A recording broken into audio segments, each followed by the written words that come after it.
Today is Happy May Day, May 1st, 7 p.m., and this is a meeting of the Bolton Select Board. The first item on our agenda is a continuation of a public hearing regarding the street acceptance on the petition of D. Bruce Wheeler, trustee of Tadmore Realty Trust, to accept the layout of Goose Pond Path. So we've talked about this a few times. We had a brief update at our last meeting, and we continued the hearing to this evening. So I think I would just like a motion to formally reopen the hearing, So moved. and I'll second that. Roll call, Kate, Yes. and I'm also a yes. Okay, so it's 7:01, and I'd like to thank Pam Harding, our town planner, for being present tonight. And if I could just invite you to give a quick update on the status. Sure. The issue holding up the approval of the layout plan previously was the fact that there was some of the drainage structures located outside the easement areas. And Mr. Wheeler has updated those plans to encompass a drainage pipe on lot 8, as well as a portion of the head wall on lot 6, and submitted revised plans to reflect that. So the revised layout plans meet the requirements of the subdivision approval, and at last night's meeting, the planning board recommended 4-0 unanimously to recommend that the town accept Goose Pond Path at town meeting. Okay, great. And I see Mr. Roy from Dillis and Roy is here too. If there's anything you wanted to add, of course, Mr. Roy, you're welcome to. No, I think that was a good summary. I appreciate it. I did expect Bruce here tonight, but I don't think we have anything to add.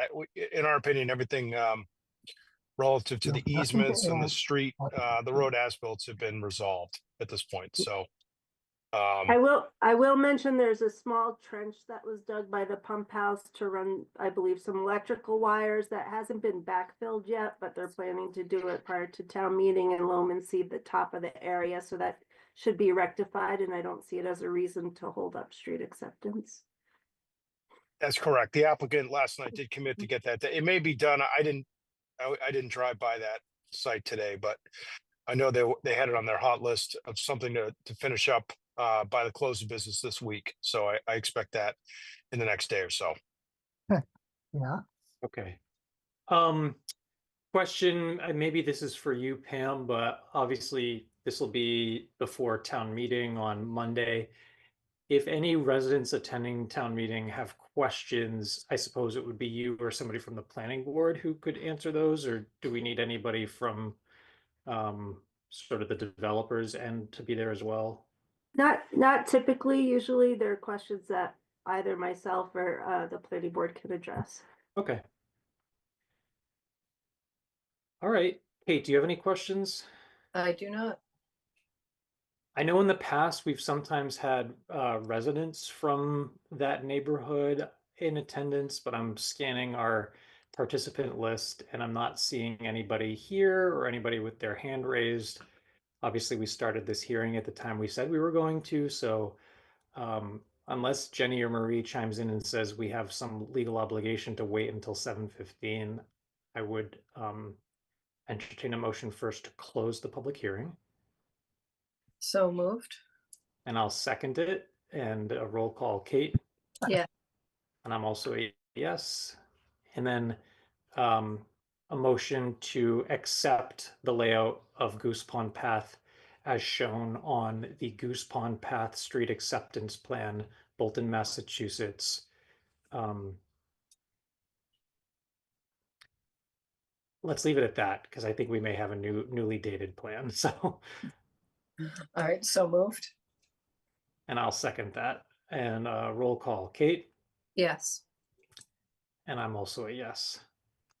And Just for the record, the revised date is April 17th, 2025. Great. I was just scrolling through to see if I could figure Yeah. that out. Thank you for Yeah, telling me. the plan date is the same with the revision noted as in the packet. Okay. Thanks, everybody. We appreciate it. Thank you. Thank you, Mr. Roy. Thanks, Pam. Thank you. Oh, I'm not, I also think it would be helpful if the board vote to recommend the town accept the Warrants. street at the town meeting warrant. I think it's Article 24. sorry, We you're have saying a vote to support. we should do that vote at town meeting? No, you can do it tonight. And we can think- relay it verbally at town meeting. Yeah, I think the board voted no recommendation on that article. Right. It, So what Pam is asking is to vote a recommendation. Sure, I guess as long as we all agree that's fairly encompassed within the agenda item as it's phrased on tonight's meeting, that's the only thing that I'm hesitating about. I think it would be because it's directly related to the layout of the plan. Marginal. Okay, Jenny, then if you could just remind me, I don't have the warrant in front of me, what number that was? Article 24. Article 24? He's good. Okay. So I would entertain a motion to recommend approval of Article 24 pertaining to the layout of the Goose Pond Path. So moved. And I'll second it. Roll call, Kate. Yes. I'm also a yes. Thank you, Pam, for mentioning that. Thank you. See you Have a good Monday. Eat your Wheaties. I definitely will. Have a Right. good night. Thanks. Thanks, you too. Okay, next up on our agenda is a senior appreciation request from the Friends of the Bolton Seniors for a proclamation for Senior Appreciation Month. So I would invite Mary Chumo to tee this one up for us. Hi, Mary. Hello. So this is the good news agenda. So thank you for having me. So every May, Friends of the Bolton Seniors and the Bolton Council on Aging honors our older citizens by recognizing their many contributions to society. We're joining with the government's Administration for Community Living with this year's theme, Flip the Script on Aging, which focuses on changing the way our society views, talks about, and approaches aging. I'm going to mute until the next. So, Sorry, Jenny, are you able to mute that for us, please? Thank you. Some interference.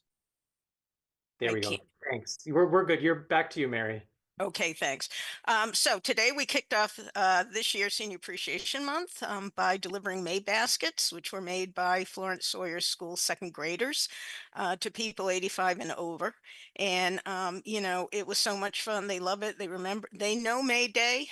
You know, we talked about dancing around the maypole and all of that good stuff. And we've got the banner up at Pond Park, and the COA has a full calendar of events for the month. And with FOBS, we're partnering with them for the Health and Wellness Fair, which will be held May 20th at Davis Hall. So I'm here before you to present this year's Senior Appreciation proclamation for you to read and sign, which will proclaim May 2025 as Senior Appreciation Month in Bolton. This proclamation is going to be placed on display at the Senior Center throughout the month of May. So there's the proclamation. Terrific. So if I may, I'll just read this out loud. Thank you. Okay, so Senior Appreciation Month 2025, a proclamation, flip the script on aging. Whereas May is Older Americans Month, a time for us to recognize and honor Bolton's older adults and their immense influence on every facet of American society. And whereas through their wealth of life experience and wisdom, older adults guide our younger generations and carry forward abundant cultural and historical knowledge. And whereas older Americans improve our communities through intergenerational relationships, community service, civic engagement, and many other activities. And whereas communities benefit when people of all ages, abilities, and backgrounds have the opportunity to participate and live independently. And whereas the town of Bolton must ensure that older Americans have the resources and support needed to stay involved in their communities, reflecting our commitment to inclusivity and connectedness. Now, therefore, we, the Select Board of the Town of Bolton, Massachusetts, do hereby proclaim May 2025 is Older Americans Month.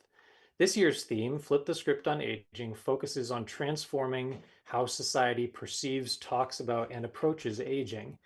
It encourages individuals and communities to challenge stereotypes and dispel misconceptions.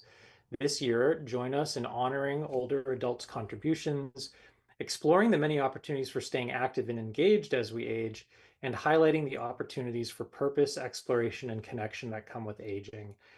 We call upon all residents to join us in recognizing the contributions of our older citizens and promoting programs and activities that foster connection, inclusion, and support for older adults.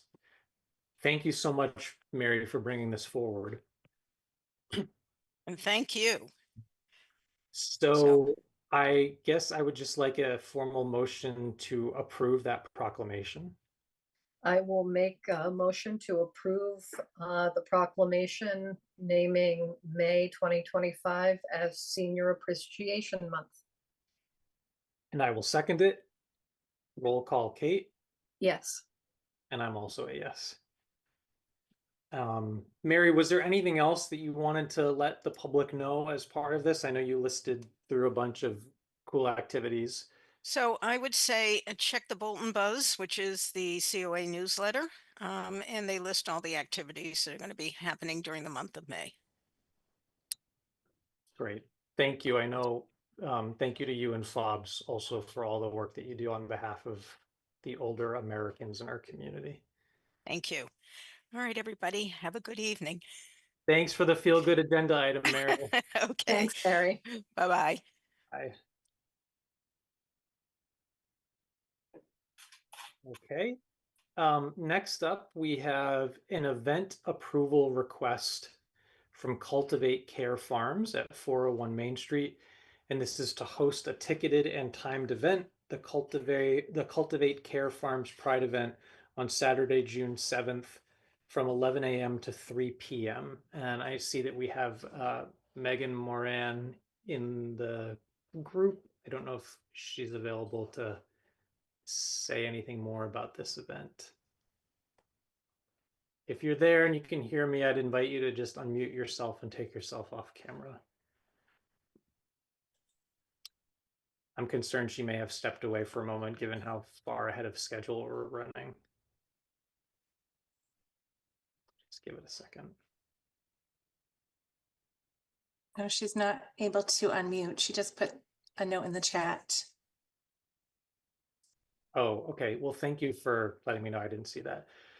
Well, so I think it's important to know that we did receive logistical information about this request. Go there.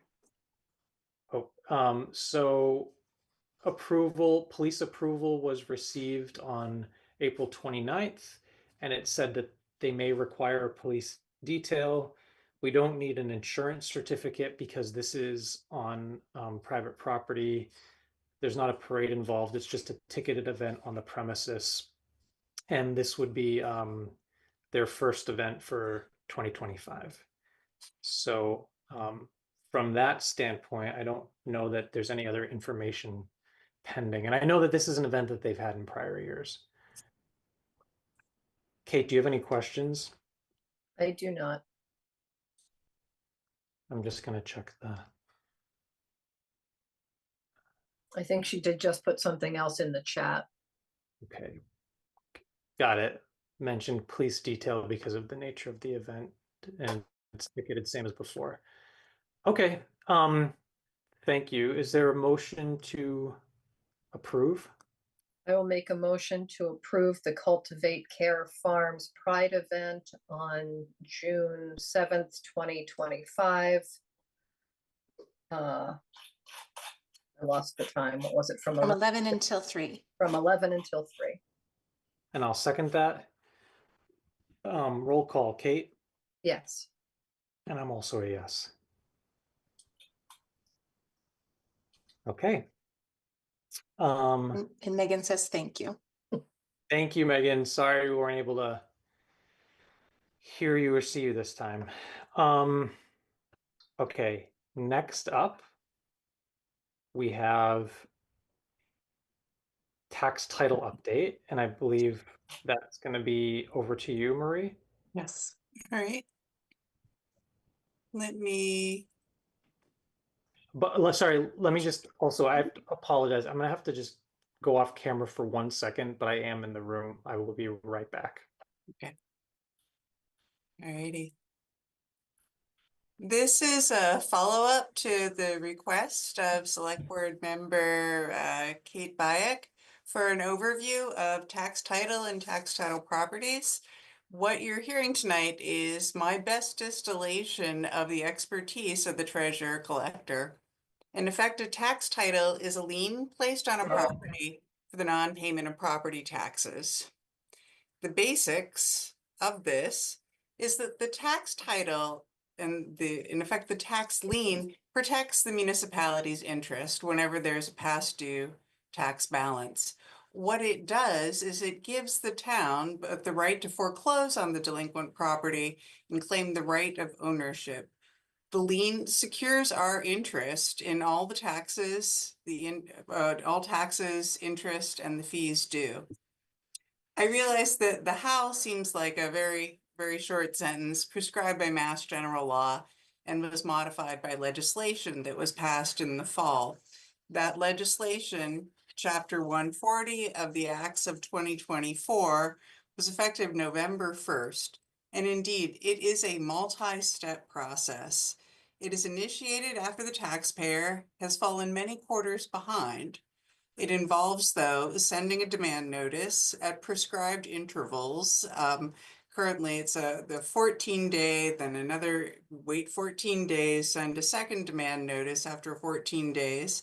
It requires advertising and it requires filing with the Registry of Deeds. When the lien is filed, the property is technically then in tax title. The owner of the property is still the owner of record. If the property is sold, the lien ensures that the town would get that payment out of the sale proceeds. There are multiple changes, as mentioned in that new legislation that was filed in the fall with regards to the foreclosure process. The overall process is that 12 months after the taking, the town is authorized to start the process via land court, and all of our fees incurred are continually added to the tax title account. The court goes through a multi-step process, seemingly very slowly, giving notice to interested parties. A citation is issued. The court is asked to issue a finding and to schedule a hearing. Following this, then the town can file a motion for judgment, schedule a hearing, and the land court may make a judgment of foreclosure. Within that process in terms of the day-to-day application in the town of Bolton, the treasurer collector basically keeps an eye on tax properties, and within the 3-year window that is permissible by Mass General Law, our staff member preferring to use 1.5 years, she would be sending a demand notice. If that demand notice was unpaid, she would send a second demand notice and then a letter of intent to advertise in a newspaper, advertise in the newspaper, go through the tax taking and the filing.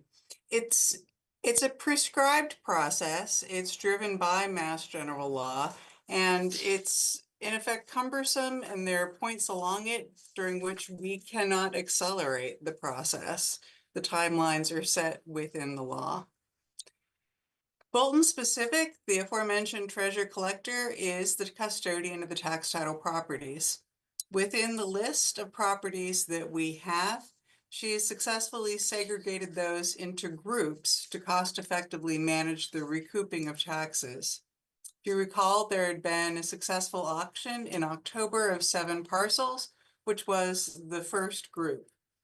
There is then a successive second group. This is currently in land court.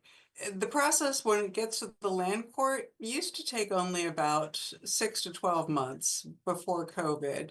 At present, that second group of 7 parcels in land court has been there for 5 years, approximately 5 years, some a little longer than 5 years. Part of this is also being affected by a US Supreme Court decision in a Tyler case, along with some of the differences and modifications for the legislation that passed last fall. It has made land court far more wary and far more inclined to check and recheck. And in some cases, some of their rulings have been perhaps even making the process muddier. Those challenges, or those changes rather, have in effect added complexity, expense, and risk to any towns who subsequently foreclose on their tax title properties. On the Bolton specific side, though, we currently have 36 accounts in tax title. Of those 36, 7 of them are the aforementioned in land court, where they have been for about 5 years. They're about 31% of our tax title balance outstanding. When I say balance outstanding, that's both the taxes due as well as the interest charged. There had also been questions regarding the parcels that are in tax title where there is an occupied dwelling. There are 4 out of that 36.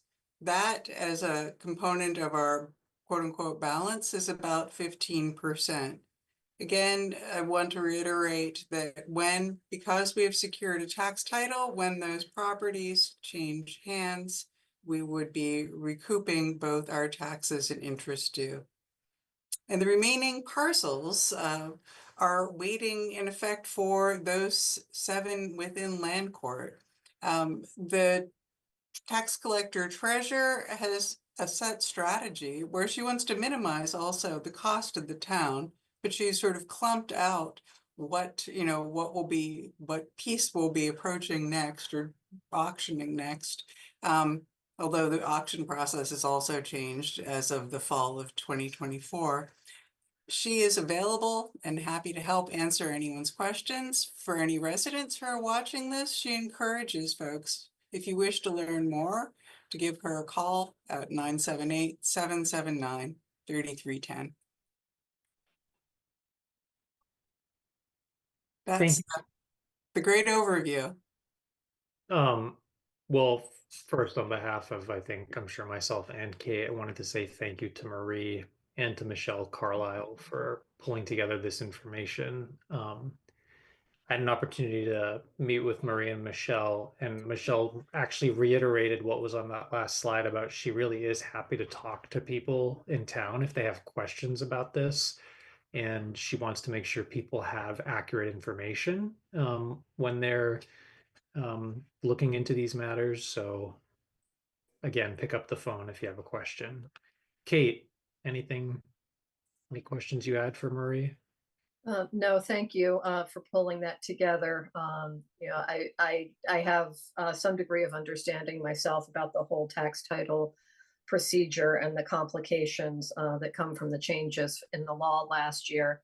But I do think it's important for people in the town to hear and to be able to understand that the town is addressing tax title properties and there is a strategy for it. And I think it makes good sense. I think it's a wise use of town resources, how the collector is approaching the tax title accounts. So thank you. Yes, thank you. Okay, so I know it's 7:25 and the next item on our agenda would be public comment about anything that wasn't already an agenda item, but I did just want to note somebody reached out to us in advance with a desire to make some public comment, and I think we're going to try to accommodate his schedule. He thought that this would be at 7:45, so that's when he's planning to be here. So we're just going to reserve the right to circle back to take public comment again. But if there's anybody who is here now that has any public comment that they wish to make, please raise your hand and I can recognize you.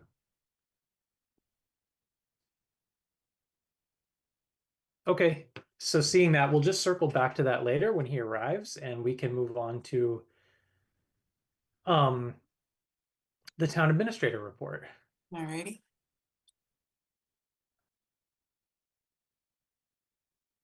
Somewhat more in-depth update on 580 Main Street. I should just rename that actually to Alton Neshoba. I apologize, but folks who've driven by have likely seen the speed with which this development is being constructed. It is on track for completion in calendar 26. To date, if folks are wondering what they're seeing as they drive by, the front building is the clubhouse. It is roofed and framed. The garages A and B have had their slabs poured, and there are 2 residential buildings which have been framed. For the Council on Aging, the permanent Council on Aging parking has been completed and has been signed off on. The dust and sediment at the construction entrance have been an ongoing issue, but it has been regularly addressed as the GC transitions their maintenance approaches as necessary. Both the conservation agent as well as the Council on Aging director extol the responsiveness of the GC. For Derby Field, we're still awaiting the award announcement in June, but the conservation agent has also been diligently transitioning items to the land use administrator, as the agent may not be here due to being on leave at the time of the hopefully positive award announcement. In addition to looking forward to town meeting on Monday, the other large deadline is the bid response for the Forbush Mill Road stream crossing improvements. This has been mentioned in the past. At last year's annual town meeting, this was an article where we had applied our own balances from former warrant articles to meet the FEMA match. There's a 60-day bid hold because we're also aware that we may have a shortfall. So the DPW director has expertly transitioned some of the earlier design work from an earlier earmark. We're working on securing an earmark from Senator Kennedy, and likewise in conversation with Representative Hogan's office for a portion of the supplemental rural infrastructure funds that they wanted to be clear coming from the millionaire's tax. For the board members, I provided additional detail in the packet. There's a 3-week look ahead for the roundabout project, which is also on schedule. Wanted to take this moment to commend both the police department for keeping the detail staffed with Bolton officers, as well as many Bolton Fire Department members who are certified by the police force, as well, and commend the DPW director for his ongoing outbound communication with the district. No change in the Route 117 culvert right on Main Street.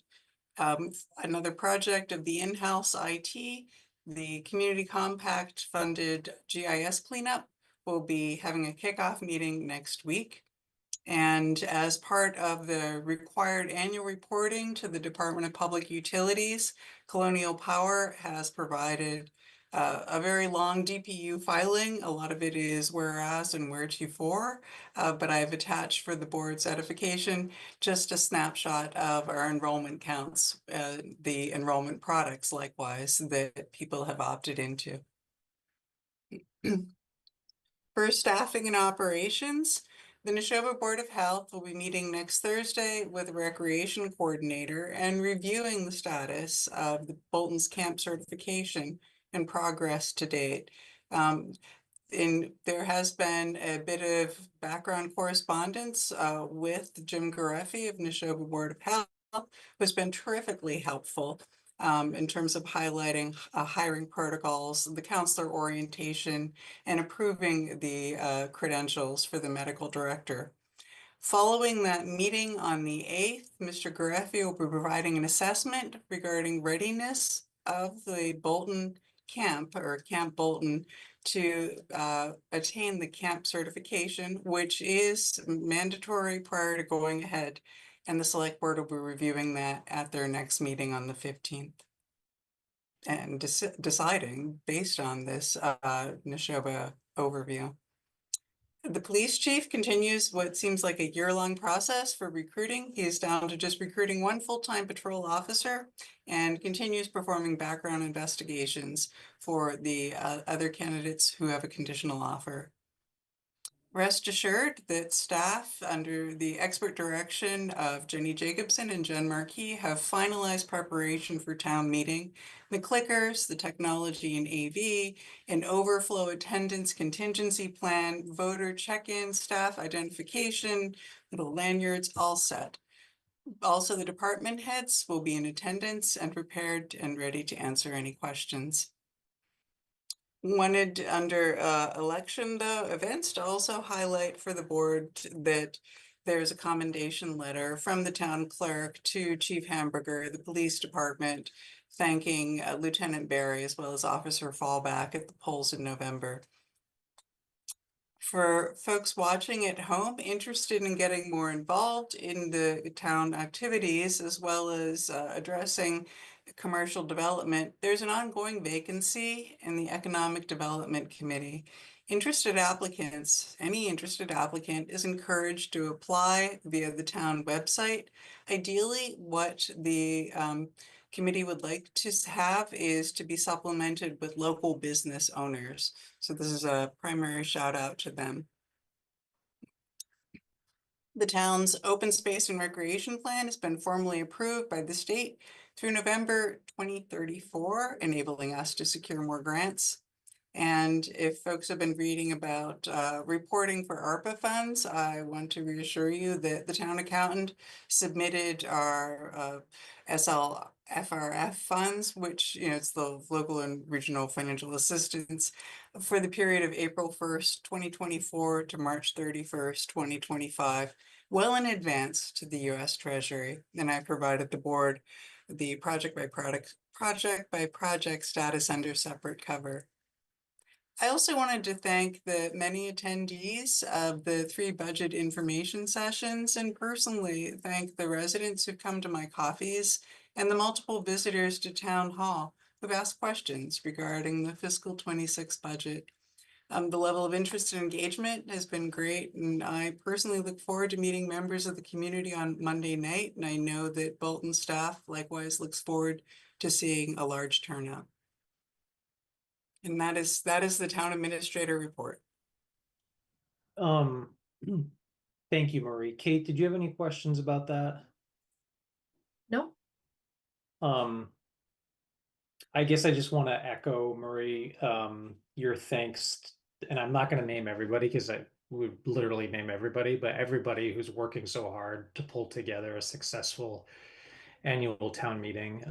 I know it's a really busy time of year and it takes many hands for this to come together. So thank you to everybody, and thank you to everybody who came to or watched the budget information sessions. I see that Mr. Kenneth Troop has joined. So what I'd like to do is cycle back to public comment, and Marie, did you want to say anything first, or we can just turn it right over to? Now we turn it over for public comment. Hi, Ken. Good evening. Oh, sorry, we're having a little trouble with your audio. Might need to speak up a little bit. Yeah, it should be okay, I think. Yeah, just speak up because you're a little quiet. Okay, so is that better? Yeah. Is that better? Okay.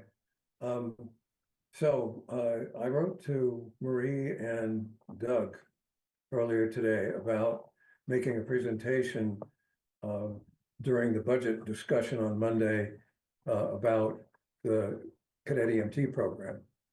And Marie suggested that I come now to talk to you guys about that. And it's sort of as a dry run or something, I don't know, but anyway, so that's why I'm here. What I've done is to put together 3 slides, and if you would allow me to share my screen, then I can actually show you the slides, and then I don't know if Jenny, you'll want them after that or how you would want to do it, but and it's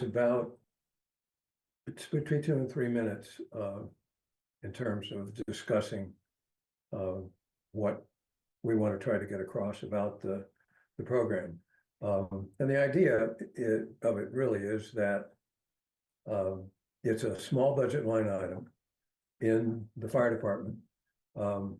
but it, as we know, has tentacles and coordination and cooperation with lots of other people in lots of other areas. There's funding from the school and all this sort of stuff. And so I just think it's important that people understand all the players in the game and the kind of money that we're talking about that could potentially disappear with the override.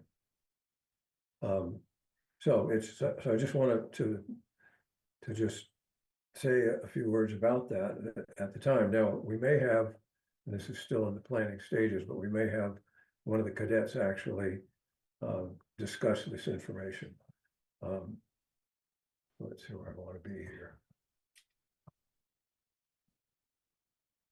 Okay, so I want to be in this. Okay, good. So I guess what I'll do is do the slideshow part of it.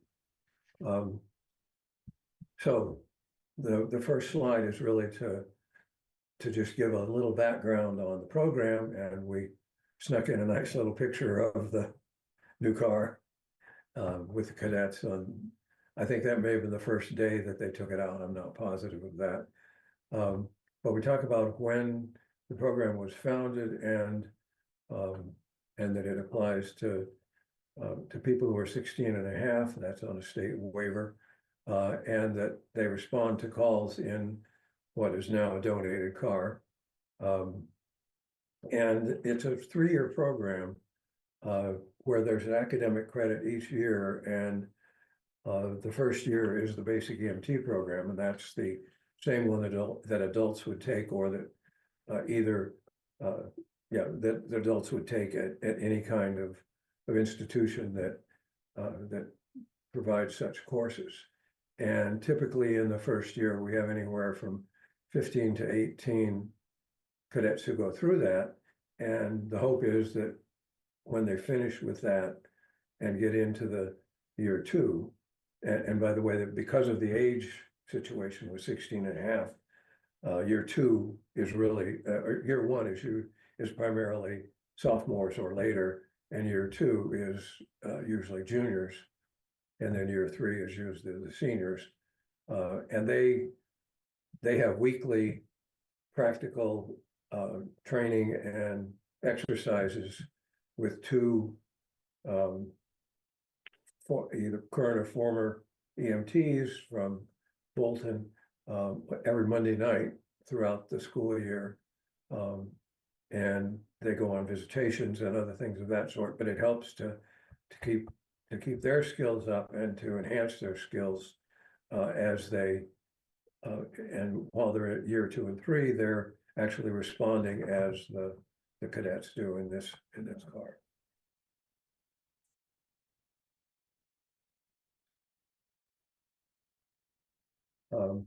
And so in the second slide, we just want to note that there have been more than 500 people who have come out of the program since it was founded. There are many of them, and we don't have a great number, but it's well over 100 doctors, nurses, paramedics, and EMTs, many in this area, but not necessarily all in this area. And there are also a number of people who work in local fire departments or police departments, in this case, nearly in all 3 of the Neshoba towns. The Stowe police chief, I believe, is a former cadet, and there are former cadets that work in Lancaster, and there are former cadets who work at or MDs at Children's Hospital and things of that sort. So but one of the points that we want to make is that even those other several hundred who don't go into medicine feel empowered and work closely with their peers and build a confidence level toward adulthood that you don't necessarily get out of other sort of programs.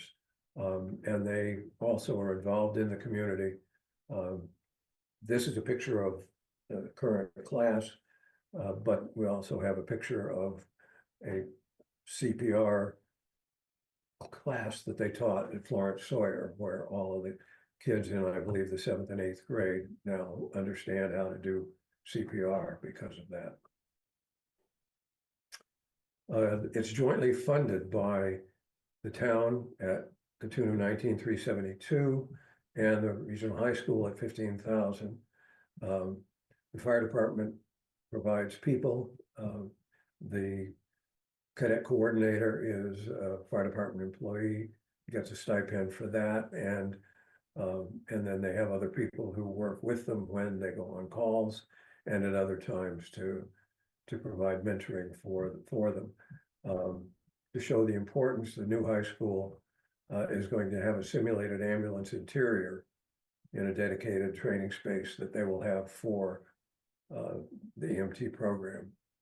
And then in addition, because of all these different players, there is a volunteer advisory board that coordinates amongst everybody. And that has, well, people like me, but it has former officials and present and former medical people and school administration. The principal attends whenever she can, and things of that sort, and then other people in the fire department, and some other citizens. So that and that's a no-cost activity, but that advisory board is important and kind of coordinate everything together.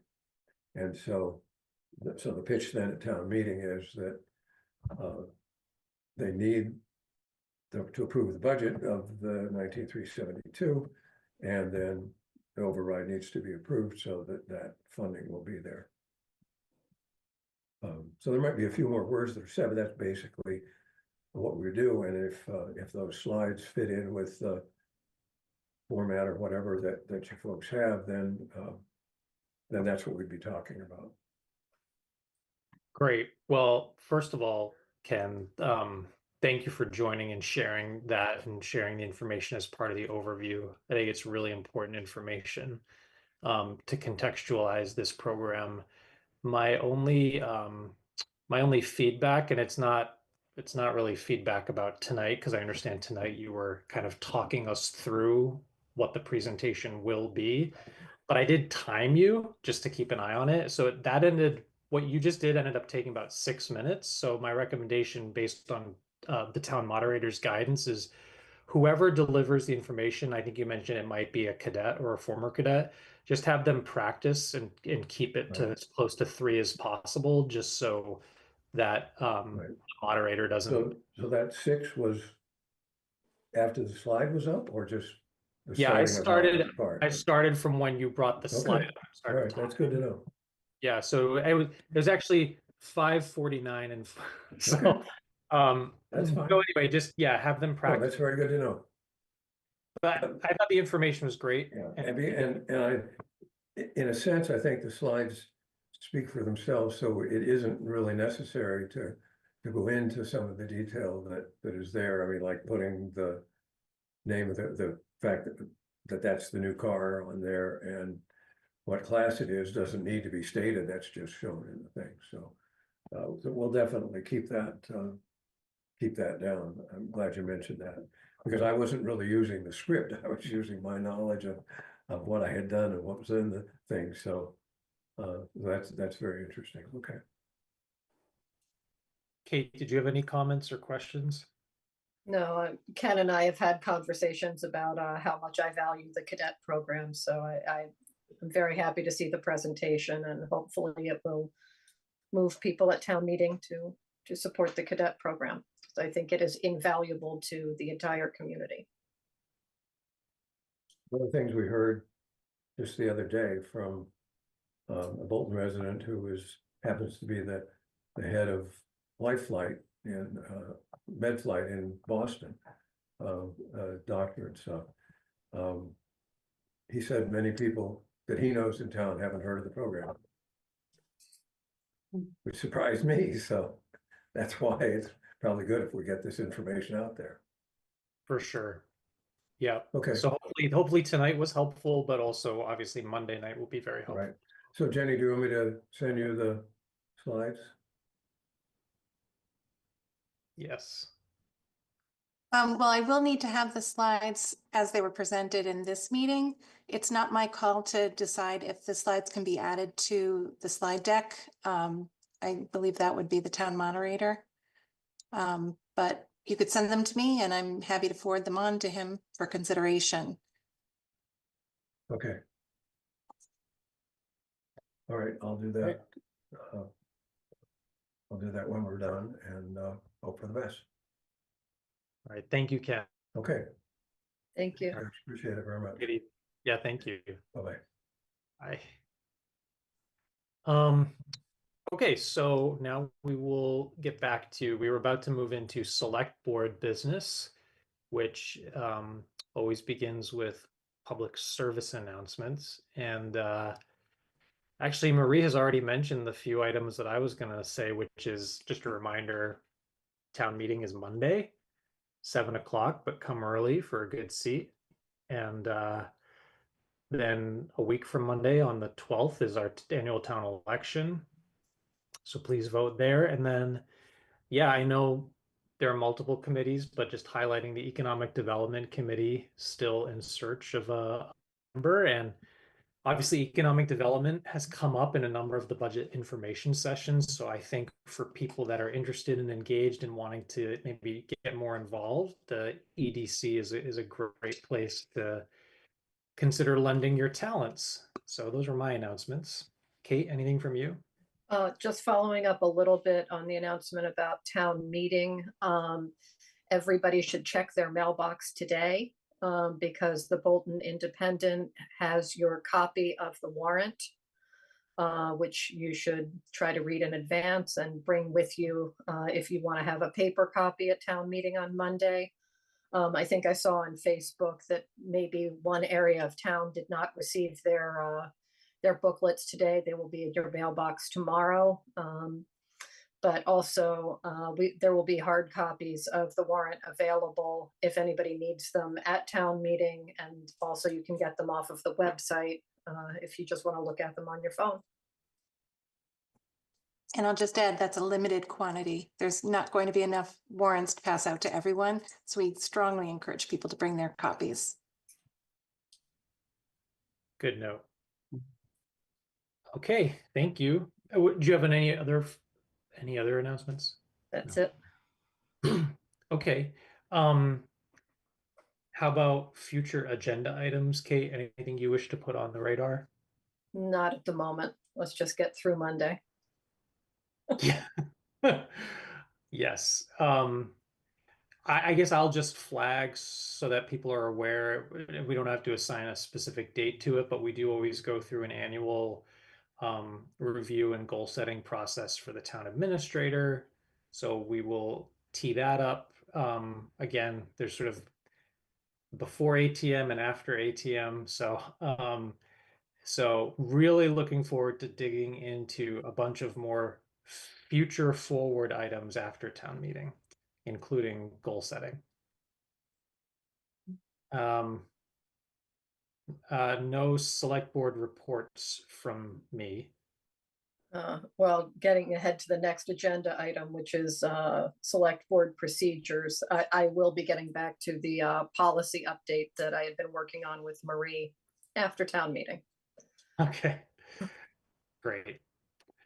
So then, yeah, we did have one document, and I want to thank Jenny Jacobson for teeing this up and recognizing that. So we had a very outdated draft of select board meeting procedures. So we did a pass at putting together a slightly revised version of that. Kate, I don't know if you had an opportunity to review and need more time for comments. I did review it and I sent Jenny some comments this afternoon. I don't know if she's had a chance to look at them or incorporate them. But I did have some comments on it. And Jenny, you're muted in case you wanted us to be able to hear what you're saying. Yep, I was just saying, I think I'm muted. So, Kate, I'm looking at what you sent me today, and when I open it up on my end, I don't see red lines in it, so it's not clear to me what the changes are. So maybe could you share on your end? And then I do have one additional modification that Brian sent me this afternoon that we could take care of pretty quickly. You'll have to give me a minute because I do not have it really set up on this. Give me just a second. I should be able to pull it up. I wasn't able to do a compare draft, which was complicating. So it's not going to be clear from my draft either, Jenny. Do you want me to just share what you sent? Yeah, because I could not do a compare with the draft you had sent me earlier in the week. Let me share this.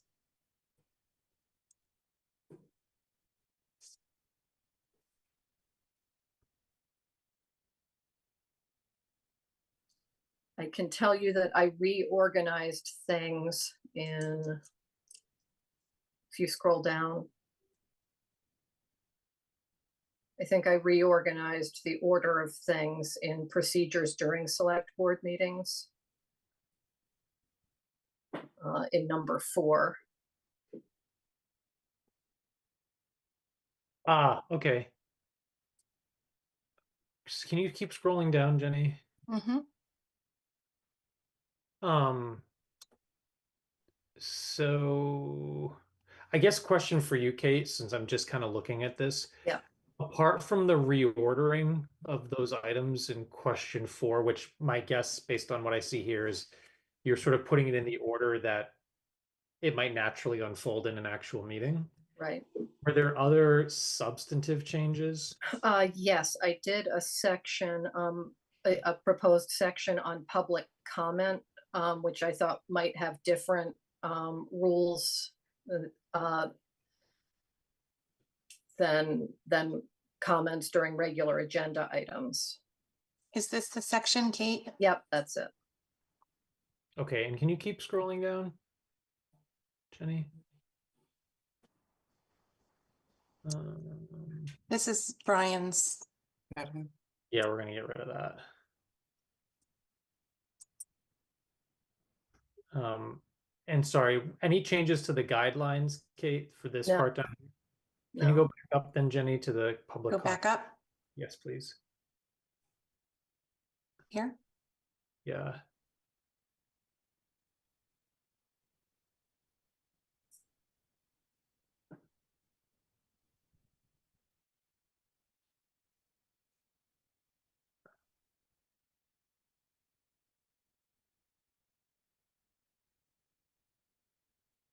Kate, do you know where you pulled, did you like look at any other policies for this? I actually pulled it from the school district's policies on public comments. Okay. Yeah, I think this all makes sense. You know, sub D is the one that I just want to be careful about, because we do have to be careful about how we limit people's right to speech. But I think this is pretty limited to circumstances where, you know, it would be appropriate to curtail public speech.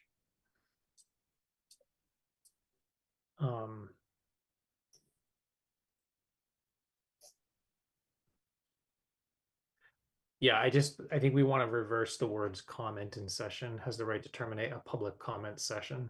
Yeah.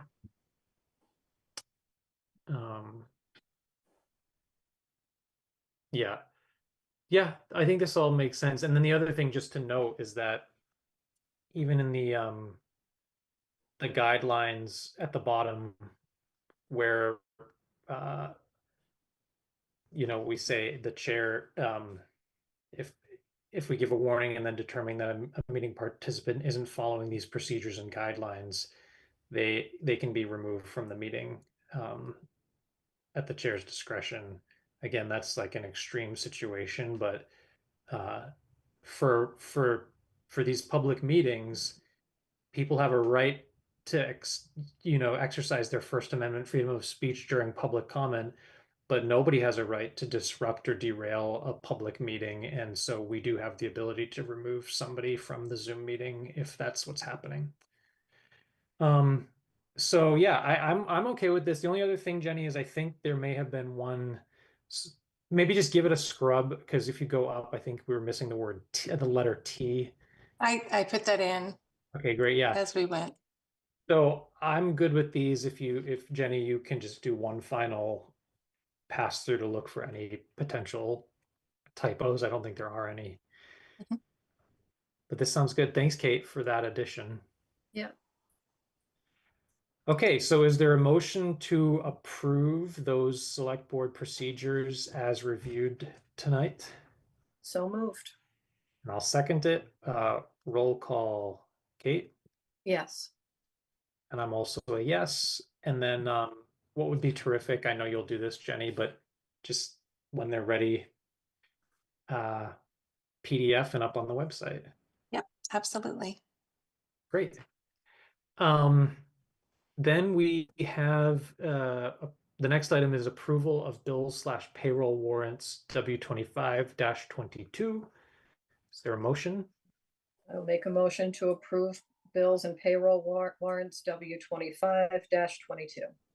And I'll second it. Roll call, Kate. Yes. I'm also a yes. And then I'm just going to make the decision to defer review and approval of minutes until our meeting on the 15th, because I think we're going to have a few sets to get through.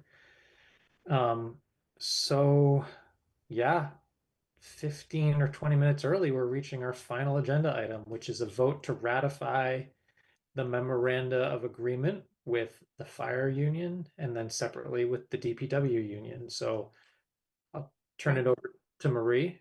Okay, I can share the agreements that look much like what you have seen in executive session.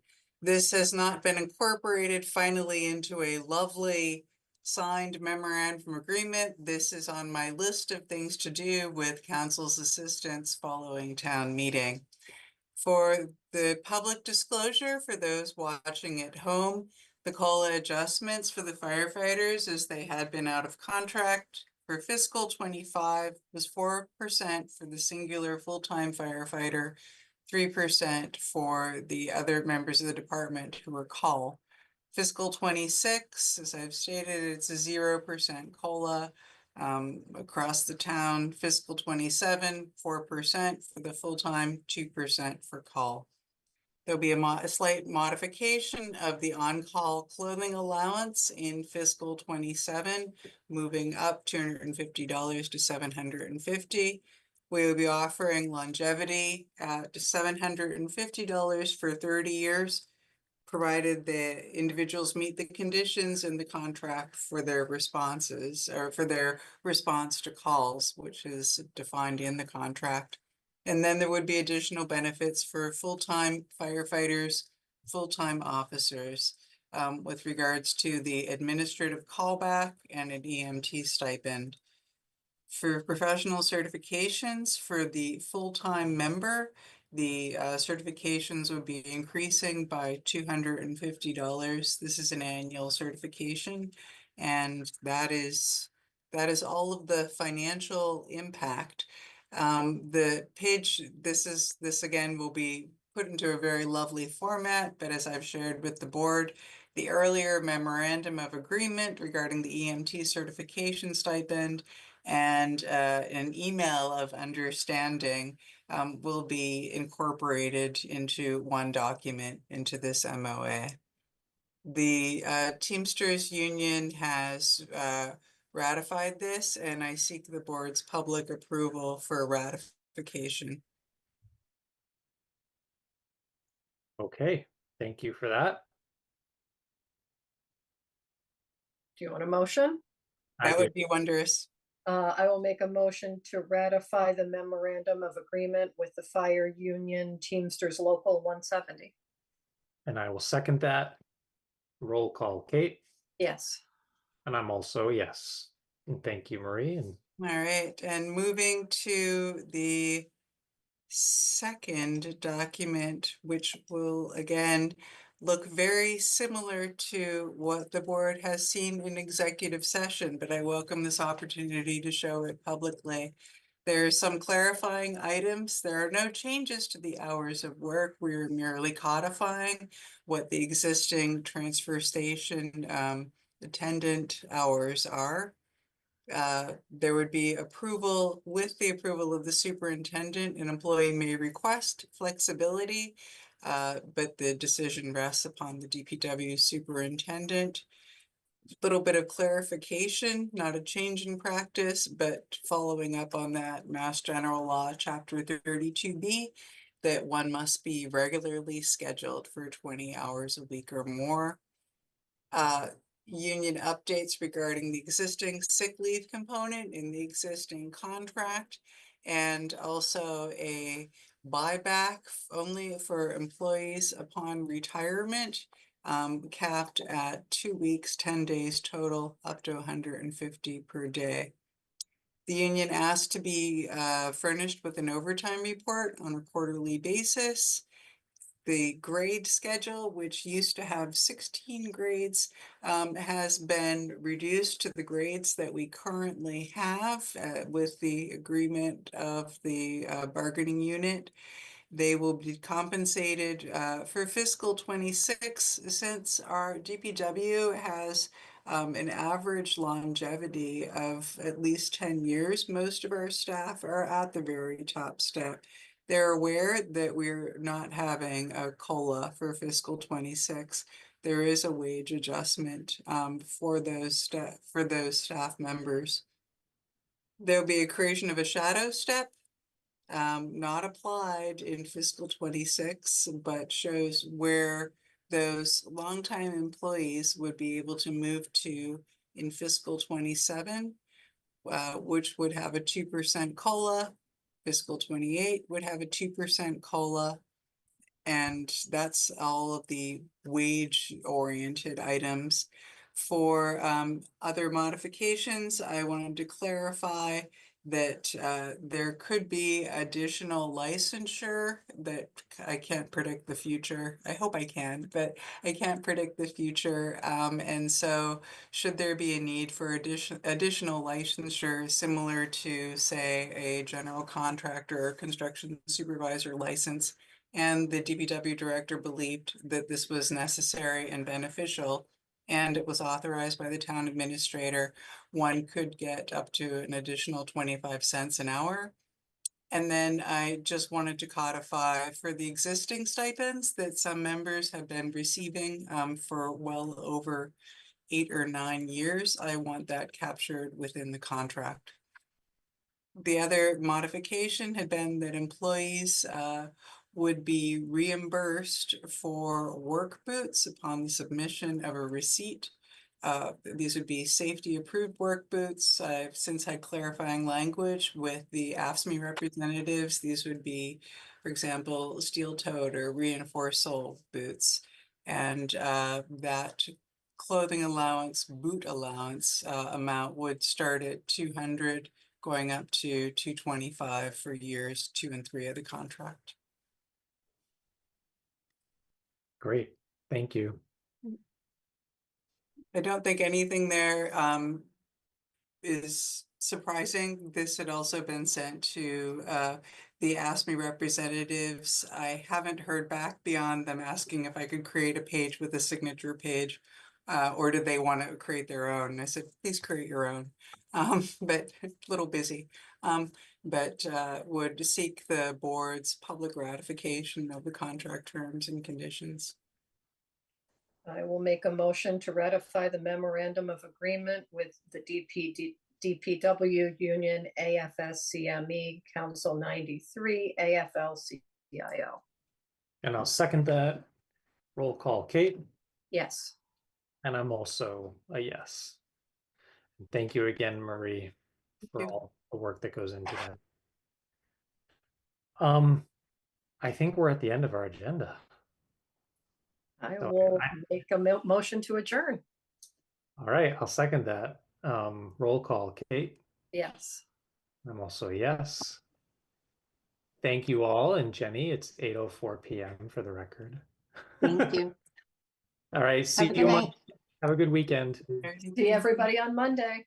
And you'll both come in to sign so I can get that proclamation off to Mary? Some Yeah. of us already did. Oh, did you? Thank you. I'll make sure I do it tomorrow. Okay. Okay. Have a good night. Bye, everybody.